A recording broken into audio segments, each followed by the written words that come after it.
They thought she was there to lead the horses, but when she galloped full speed, the entire grandstand rose not to applaud, but because no one dared remain seated. That morning, Domaine de Montclair shimmered beneath the soft sunlight of early spring. White canopies with navy blue trim stretched along the glittering showground. The scent of luxury perfume mingled with the steady rhythm of hooves tapping against stone as Europe's elite gathered for the grand opening of the most prestigious equestrian event of the season. Everyone arrived as expected: tailored riding coats, polished Italian boots, horses transported in climate-controlled trailers, accompanied by staff offering mineral water. And then Charlotte Wexley stepped down from an old jeep dusted in the red earth of the countryside as if she had crossed into this world from another. She wore a slightly wrinkled white shirt, cuffed old jeans, and a pair of worn riding boots.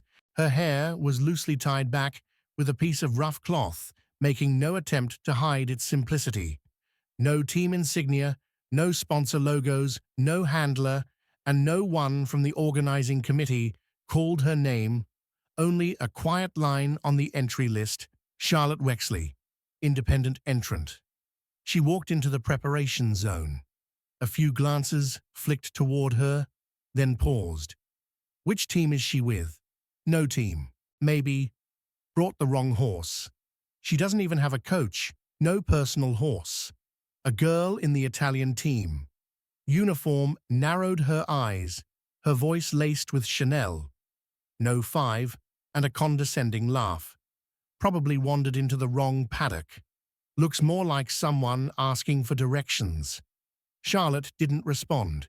She looked directly toward the stable row. There, a handwritten sign fluttered in the breeze. Stall 11.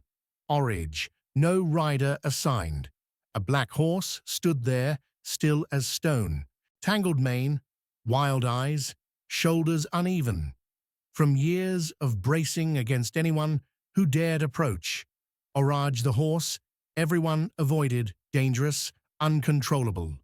A living scar in the memories of several riders who'd been thrown off his back. Charlotte didn't turn to look at anyone. She asked for no one's permission.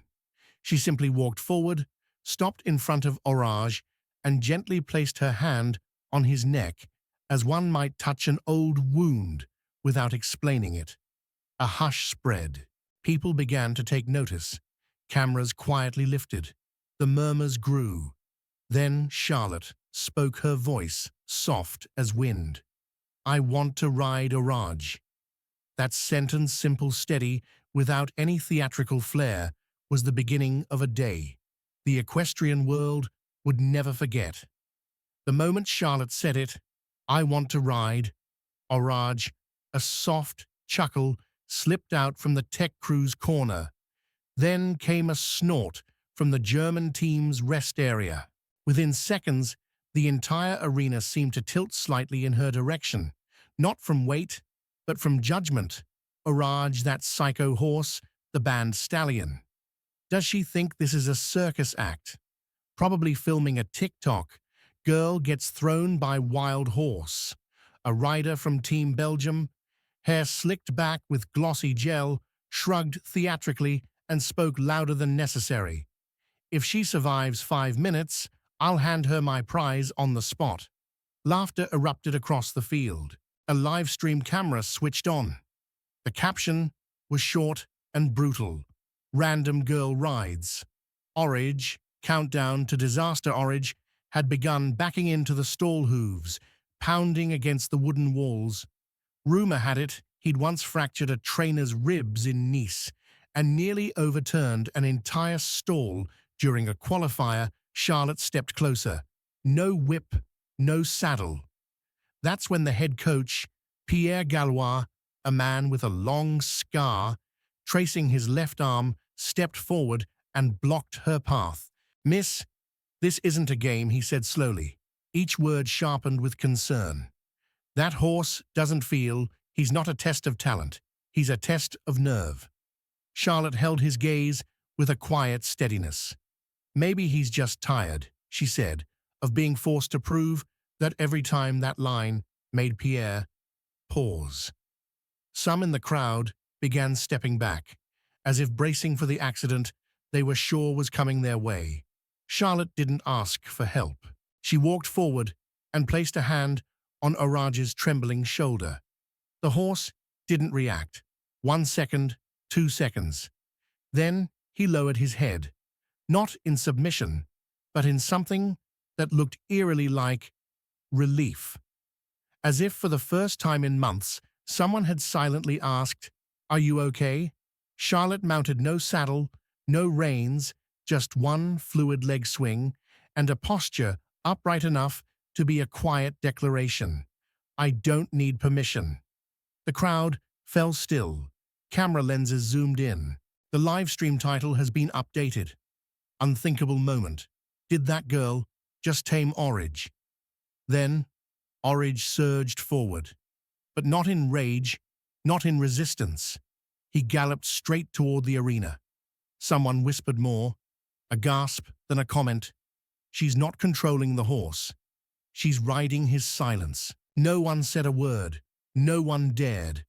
Within just 30 seconds, the entire Montreux Grand Prix, an arena that had witnessed the most iconic equestrian moments of European nobility, fell into an eerie, unnatural silence.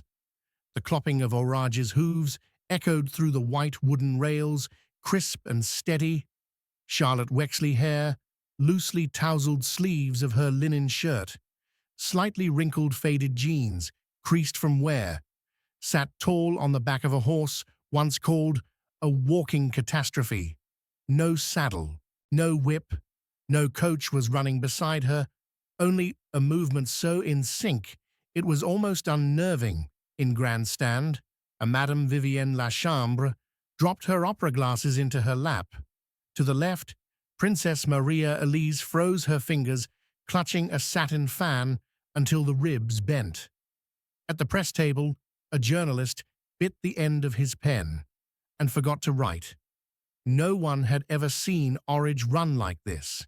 No jerking to the left, no circling in rebellion, no resistance. Just a black stallion galloping beneath the spring sun, and a girl who didn't lift a hand yet guided him as if the Second Symphony were playing through the rhythm of hooves. A seasoned Italian rider stood up so fast he knocked his chair over. That lead change, flawless. A commentator stammered into the mic. "This isn't a performance. This is a direct challenge to everything modern equestrian technique stands for." The live stream exploded. Comments flooded in. "Who is she? This can't be real. Did I just mock a genius? Rewind. I need to see that again." In the arena, Charlotte didn't look back. No prideful glance, no triumphant smirk. She only bowed her head slightly, whispering something into Oraj's ear as though speaking to an old friend. The horse nodded, and then he surged forward, a perfect canter, fluid, effortless. The livestream cameraman murmured aloud, "Wait, she's not commanding the horse. The horse is choosing to run for her, a girl once mistaken for a stable hand on the wrong horse. Now riding a pride so fierce, the aristocracy itself had failed to tame it." Up in the stands, the grandees rose from their seats, not to scoff, but because they had just witnessed something money, coaches, and legacy could never buy: the trust of a wild soul. A year ago, Oraj nearly killed someone. At a tournament in Alsace, the jet-black stallion had reared violently, throwing off the top-ranked rider in Europe and stomping through the wooden fence as if unleashing a lifetime's fury at the reins that had bound him. The media dubbed him a four-legged monster. The organizers simply noted cold and final, no longer fit for training. They suggested sedatives or retirement, the kind you don't come back from. But one person refused to believe in the label dangerous. Charlotte Wexley, then just a young woman working at a small farm in Yorkshire, quietly traveled to the Valmont stables and filled out the adoption form for that same horse. No transfer fee, no publicity, just a liability waiver. And the stable manager's half-pitying, half-mocking look. "You think this is a pet?" Charlotte didn't answer, and she didn't climb on Orange's back for the first 6 months either. She simply stayed. Every day, no whip, no reins, no commands. When he kicked over the water bucket, she didn't shout. When he shattered the gate with a stomp, she quietly fixed it. When he thrashed, in the dead of a winter night, she sat by wrapped in a blanket, whispering a lullaby, slightly out of tune. And then one early spring morning, when the mist still blanketed the fields, Orage walked toward her, lowered his head, and brushed her shoulder as if to ask, "You're not leaving?"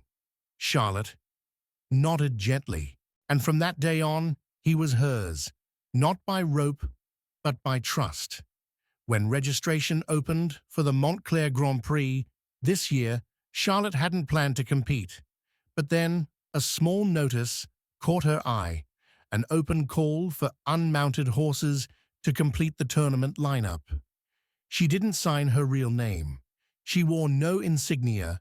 She simply sent Orage, accompanied by a handwritten note, "Orage ready." Only for someone who knows how to listen. But no one read that far. They saw the name and slapped on the red label, "Dangerous Unfit." So Orage was caged again, cut from the list again, mocked again as an unfixable defect. And that morning, when Charlotte Wexley walked into the Montclair stables, eyes steady as river stones and shoulders dusted from the road, she didn't choose Orage to prove a point. She chose him because only two creatures in that entire place knew what it felt like to be labeled for life. Her and that horse. When the arena gate opened, Orage burst onto the track like an arrow held too long against the bowstring. No one said a word. No one laughed anymore. From the front rows, draped in white silk, to the polished judge's booth, the only sound left was the rhythm of hooves hitting earth, sharp, strong, yet steady, like the heartbeat of someone who had waited too long to prove he wasn't wild, only misunderstood. Charlotte rode without a saddle, no whip, no helmet, only a straight spine, loose hands, and a gaze, perfectly still, as if she weren't riding a horse, but holding a conversation. The lead commentator, a former three-time European champion, whispered into the mic, "I don't understand. This is classical Austrian seat work. She's guiding with her hips and breath. No reins, no pressure." He's listening to her, really listening. In the stands, the man who had earlier mocked her as a janitor on the wrong horse was now clutching his fiancée's hand, not out of fear, but to hide how hard his own was trembling. A woman in Chanel leaned toward her friend and murmured, "Wasn't that horse banned for being uncontrollable?" The other said nothing at first, then nodded quietly. Maybe he didn't need controlling. Maybe he just needed someone who wouldn't try to control him. Charlotte and Orage cleared the third jump with flawless form. No misalignment, no hesitation. The crowd held its breath. One by one, people began to set down their glasses of wine, forgot their cameras, abandoned half-written Instagram stories as if something sacred had entered the ring and needed to be witnessed, not documented. Then just before the final turn, Orage slowed down, not from fatigue, but because Charlotte had lightly pressed her thighs and whispered something only he could hear. The horse stopped, lifted his head, looked straight at the VIP box. Confusion rippled through the crowd. Murmurs rose. "She's quitting. Something went wrong. Wait, is she really riding one lap and backing out?" Charlotte leaned forward and gently stroked Orage's neck. No explanations, no gestures for attention. And in that seemingly awkward pause, it was the stable manager, the one who had once said, Orage should be tied down, who sank onto the stone step eyes, misting over. He's not performing, he's thanking her.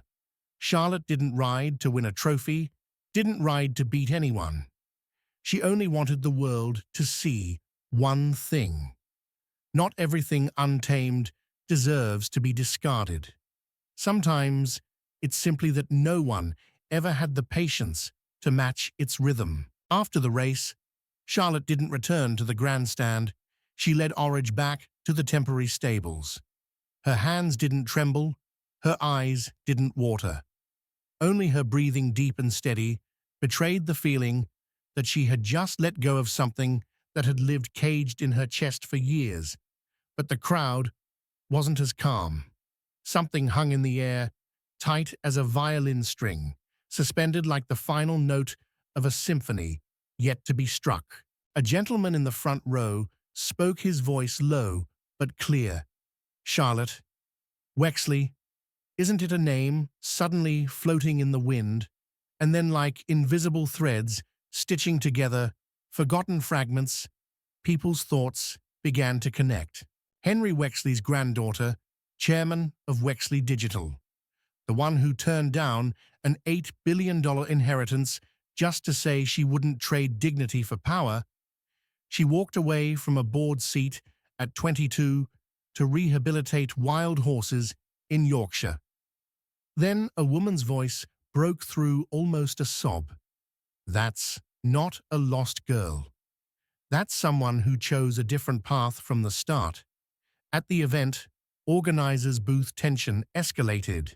A PR consultant gripped the score sheet with trembling hands and whispered to the show director, "We just let the most influential figure in this entire event show up like a nobody and get live-streamed around the world as a joke."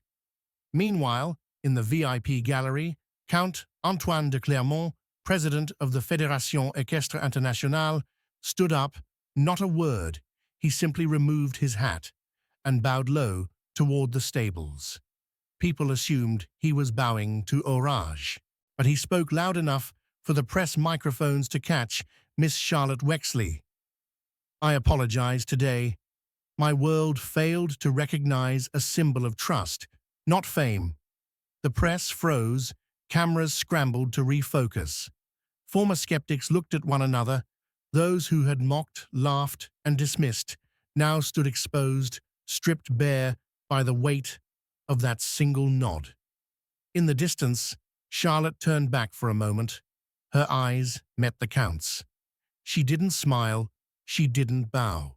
She simply placed a gentle hand on Orage's neck, as if to say, "We don't need them to understand. We just need them to stop laughing." And that day, for the first time in years, that world, a world that measured worth in logos, team badges, brand names, and saddle prices, sat down in silence before a girl who had nothing in her hands but unwavering conviction. The moment the name Charlotte Wexley was confirmed, the chain reaction spread faster than the live stream. A PR assistant staggered back, clutching her phone. "Delete all the posts, pull every image that mocked her." Outside the grandstands, the Wexley family's Rolls-Royce appeared like a silent seal of truth. Its logo gleamed quiet but undeniable. Investors sat upright, and the star riders of the circuit. They began to lower their heads. In the organizers' meeting room, a new contract was laid on the table. Signature at the bottom. Charlotte Wexley, lead sponsor of the Grand Prix next season. And that evening at the gala banquet, when the championship trophy was handed out, the one reading the name aloud was none other than Camilla Halverson, the same woman who had once sneered she should be cleaning stalls instead of dreaming about riding. Her voice trembled as she reached the final two words, Charlotte Wexley.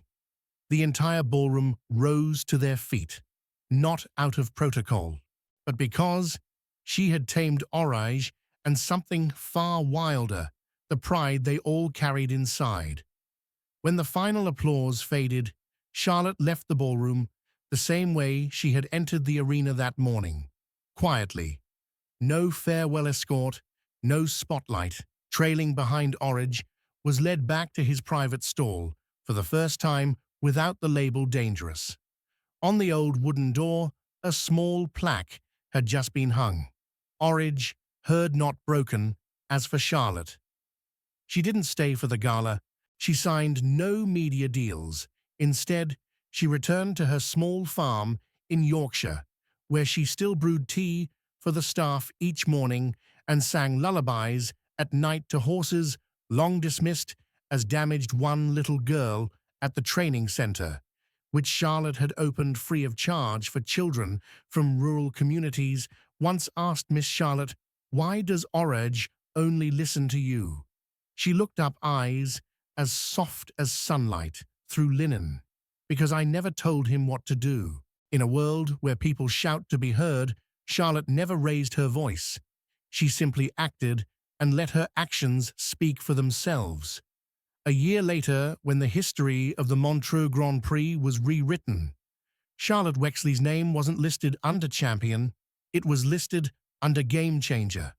And within the equestrian world, one story still travels in hushed tones. There was once a woman who rode the horse no one else dared to touch. She didn't tame him. She convinced him that someone in this world was still worth trusting. Some people are born to win, but others are born to change the very way the world defines winning. Charlotte Wexley didn't take the trophy. She didn't need a microphone. She didn't need anyone to defend her. She simply rode a horse deemed untamable. And with nothing but patience and understanding, she made the elite fall silent and rethink everything they thought they knew. So what's the lesson here? Those titles don't make a person. It's how we treat the impossible that carves our names into the memory of others. And sometimes victory doesn't come with applause. It comes in the moment you do the right thing, even when no one is standing with you. In a noisy world of fame, flash and performance, there is still room for quiet strength, compassion, and resolve. You don't have to change yourself to fit the world's mold. Sometimes, all you have to do is stand your ground, and the world will have to change the way it sees you, I believe. Each of us carries an edge within a part of our lives once seen as too wild, too broken, too much to handle. But if you're patient enough, trusting enough, brave enough not to give up, that burden might just become your gift, and the very thing that makes the world bow. If this story moved, you follow and subscribe to Toch Story. We tell stories of those the world never expected but never forgot, because sometimes it's the quietest steps that leave the loudest echoes.